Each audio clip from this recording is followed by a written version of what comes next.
J'ai choisi d'aller en Chine pour 2 semestres pour mon SPA parce qu'à mon avis, apprendre le chinois prend plus de temps qu'apprendre le français. Je devais aller à Shanghai pour mon premier semestre et Qingdao pour mon second semestre, mais ça ne s'est pas passé comme ça.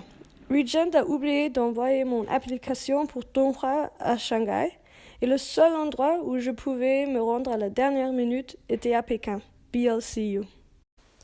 Après un semestre à Pékin, j'ai réalisé que je ne voulais pas partir. J'étais tombée amoureuse de la ville, j'avais trouvé les meilleurs amis du monde et l'université allait bien. J'ai donc appelé Regent pour demander si je pouvais rester 2 semestres au même endroit. Et quelle chance pour moi, ils ont accepté. Contrairement aux autres SPA, en Chine, nous n'avons pas de cours de business et d'économie. En Chine, j'ai eu 20 heures de cours de langue par semaine et les cours étaient obligatoires, un peu comme Regents. J'ai passé beaucoup de temps à apprendre les caractères chinois et quand je n'étais pas en train d'étudier, j'étais avec mes amis. Une des choses que j'aime à propos de la Chine est que chaque jour est une surprise. Vous ne savez jamais quel type de folie va se passer. Peut-être que c'est l'embouteillage, les gens qui dansent dans la rue, la pollution, une tempête de sable, la canicule. La Chine est un tourbillon et c'est pour ça que je l'aime tellement. Au Danemark, l'organisation est au cœur de nos valeurs. Tout se déroule en douceur. Cependant, en Chine, j'ai rapidement découvert que ce n'était pas le cas. Il y a très peu d'organisation et tout prend du temps. Et personne ne peut vous dire combien de temps. C'est un jeu d'attente et cela peut irriter une personne danoise.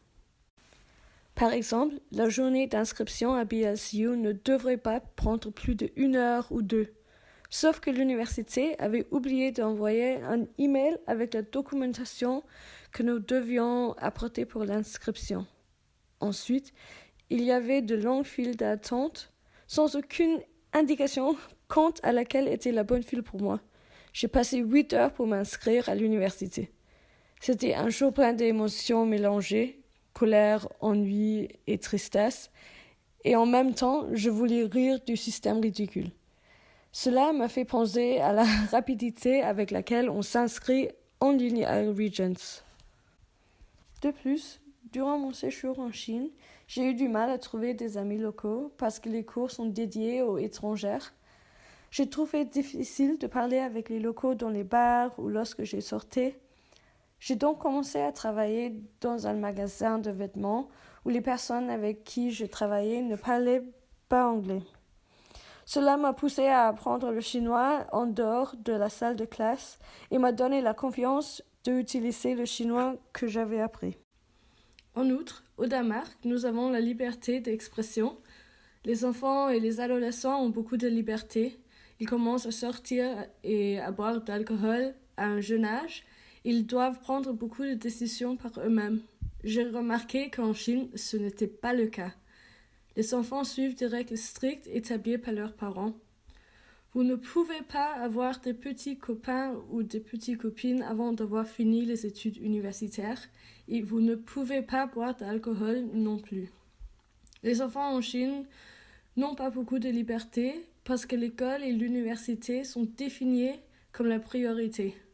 Je n'ai jamais été aussi heureuse d'avoir eu des parents danoises. Les Chinois aiment manger avec des baguettes en bois et ne boivent que de l'eau chaude.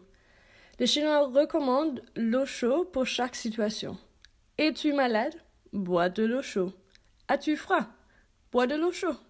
Fatigué? Bois de l'eau chaude. Tu as mal au ventre? Bois de l'eau chaude. C'est drôle parce que au Danemark, on ne vous donnera jamais d'eau chaude dans un restaurant. Et je ne suis pas sûre que quelqu'un boirait volontairement de l'eau chaude. Mais maintenant, je préfère boire de l'eau chaude. Un autre aspect de la culture chinoise qui m'étonnera toujours, c'est leur approche au mariage. Les femmes ne sont pas considérées dignes du mariage après l'âge de 28 ans. Après 28 ans, il y a très peu de chances de se marier ou de trouver un petit ami. Et les parents seront probablement déçus. On s'attend à ce que les filles se marient entre l'âge de 22 et 25 ans. Le mariage n'est pas un acte d'amour en Chine. Il est considéré comme une transaction commerciale Les hommes et les femmes se lient en fonction de l'apparence, du nom de famille, de la richesse, etc. Les femmes qui ont de l'intelligence et de la richesse ont du mal à trouver quelqu'un pour se marier, car elles voudront une personne tout aussi intelligente. Mais les hommes ne s'intéressent pas à elles.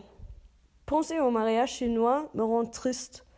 Avoir une éducation peut vous rendre inadmissible au mariage.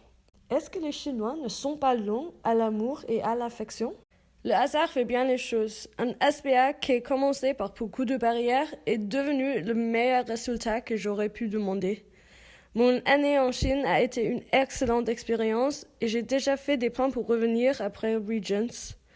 J'aime la folie, j'aime l'histoire, j'aime la plupart des aspects de la culture et mes amis me manquent. Qui sait? Peut-être que je vais prendre mes maîtres en Chine.